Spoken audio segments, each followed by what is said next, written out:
Welcome back. It's time now to have a quick review on our Paris Digest in all the headlines published on many of our national websites and newspapers. Before we start, let me first welcome our dear guest live here in the studio, Dr. Hala Enara, our political analyst.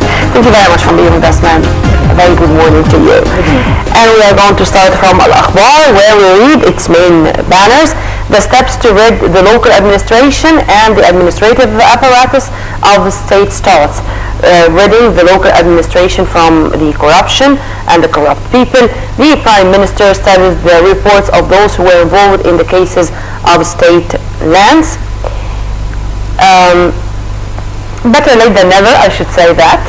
And before going forward, I mean, with the parliamentary elections, which are coming already in less than 2 months, with the services introduced to the people, this is very important to tackle the corruption in the administrative apparatus, as said by Al-Akhbar.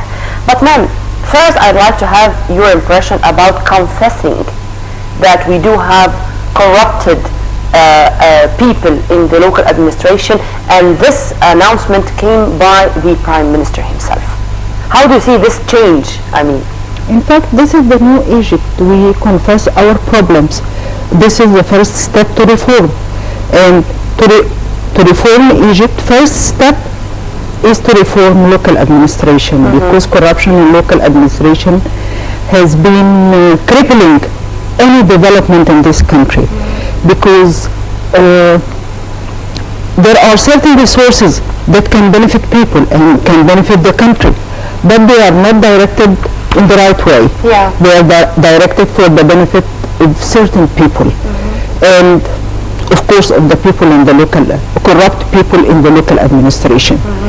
And if we have a true will to develop and to reform, this is the first place to start with. And late better than never. Yeah. We are going to move to the main banner of Al-Masri Al-Yawm, where we continue to read: terrorists hits Alexandria and fail in Sinai. 2 attacks on a police station and a bus, and dismantling 4 explosive devices for the so-called Bayt al-Maqdis. The American State Department says Cairo is facing real challenges, and the role of the Egyptian leadership is vital against terrorism. Ma'am, how do you see the tone of the United States recently? In fact, they discovered that their pressure is in vain. No matter how much pressure they exert on Egypt, they will not have, Egypt will not obey anything unless it's in its benefit. The new leadership is not that obedient to the United States, it's obedient to the interests of Egypt. And now there are voices in the United States say that American aid benefits the United States. It's not in the interest of the United States to stop this aid.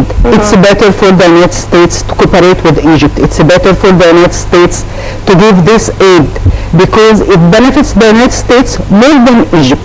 They need Egypt. At least on equal foot.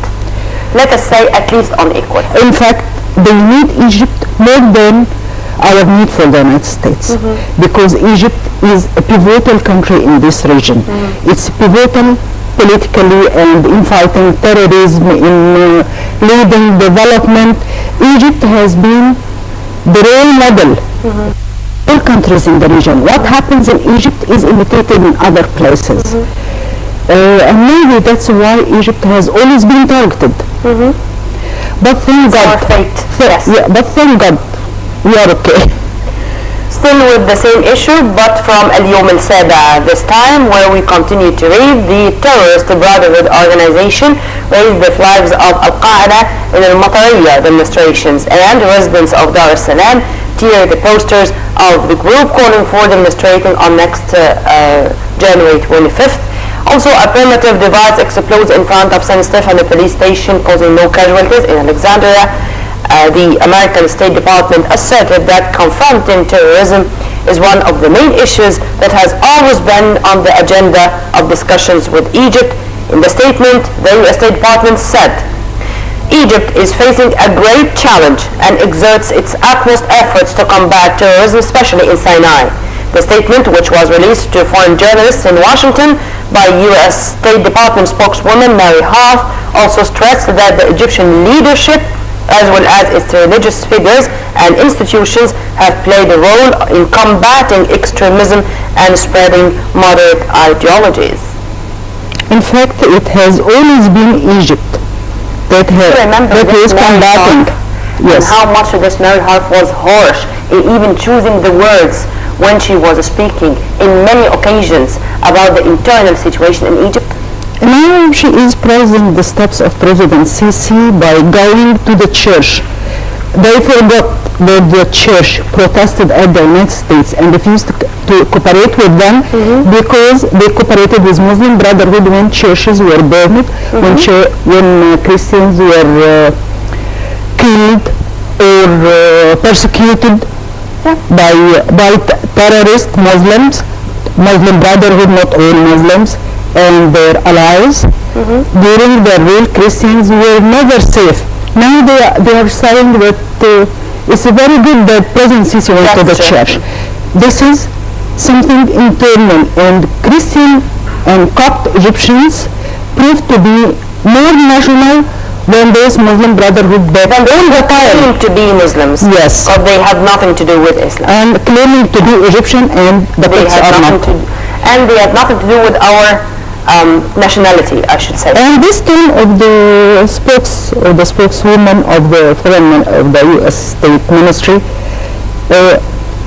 reflects this change of situation in the United States. They understood that they must cooperate with Egypt. Now, maybe Egypt is the only country really standing in this region.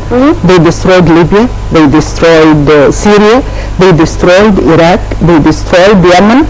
It's only Egypt that's still standing and fighting terrorism. Giving the region a balance. And now, when terrorism reached the West, there have been a foray, there have been anger because 12 people were killed. Of course we are against killing people. But what about more than 25 soldiers at one time, the funeral of 25 soldiers at one time? We didn't see leaders of the world coming to Egypt to support Egypt against terrorism.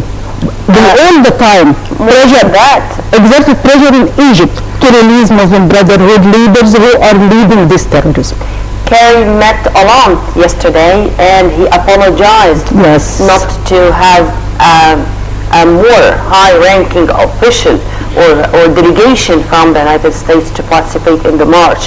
And they apologized that only the American ambassador was the one who was representing America in this rally. In fact, last Sunday on France 24, the anchor was asking an Egyptian journalist in Paris, why didn't President Sisi come to participate in this demonstration? And he said, and where is American participation? Who came from the United States? In fact, he was very clever and very quick in answering. This is the United States claiming to be leading the war against terrorism, and it's the first one to run when there is any trial to face this terrorism. And in fact, they created this terrorism, and we said many times, and Egypt warned many times, that it will not be contained in our region. It will reach them. And it already reached them. Unfortunately. In France, in Belgium, in Germany. It became another story. Yes. And I think that it's going to be the new hotbed. Still with the Yom al-Saba, we read its main banner. The Minister of Supply says the problem of the gas cylinders is on its way to be solved for good and applying the intelligent cards. The Ministry of Petroleum says pumping gets underway according to schedule with the improvement of weather conditions. Tell you something. Many people were saying that in the streets, that Minister Sisi had given the government only 48 hours. If they are not capable to solve this problem, they are going to be fired. Of course, this is some exaggerations, But to that extent, the very simple citizen believes that whenever his president or the head of a state is going to say something, it's going to be solved. Do you see this as a privilege or a positive issue, or unfortunately it's negative because we cannot depend on one person? It's not a one-man show. In fact, unfortunately, it's not good, because the president is not supposed to do everything. He is supposed to be helped by the government, by every official in this country, by every citizen working in the government. But until now he is not, in fact. But this problem of the gas cylinders has been affected by the weather, because shipments of gas did not arrive because of the weather. That's why there was a problem, and they said that it's okay now. And if supply minister interfere the same way he did with bread, this problem will be solved forever. Because we don't have a problem for bread now. We saw people killing each other in bread lines. Now there is no problem at all. There is no line. You never see a line for bread. If he interferes in this problem, maybe he will be able to solve this problem. Back to Al-Masri Al-Yawm, where we continue to read one of its main banners. Al-Sisi shares with world leaders in the energy conference tomorrow in Dubai. The ambassador of the United Arab Emirates says the visit of the president is the focus of unprecedented care, and Egypt has a special place in our hearts.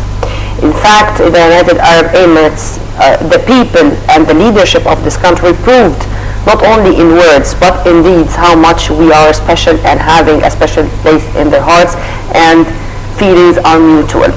Ma'am, how do you see the Egyptian participation and high-ranking delegation going to the United Arab Emirates, headed of course by the head of the state, President Abdel Fattah al-Sisi, and those 2-day visit to Al-Emirat or the United Arab Emirates? In fact, he is paying a visit to a friendly nation who is also in the hearts of all Egyptians, because they always have been helping Egypt since Sheikh Zayed, peace be upon him. God bless his soul. God bless his soul, yes. Emirates has always been lending the helping hand. But President Sisi is concentrating on the main problems of Egypt. He began with the Nile problem, and then it's the power problem. It's a very big problem. This conference is tackling power and water problems, and both are very important for Egypt, and it's very important for him to be at the head of the delegation going to share.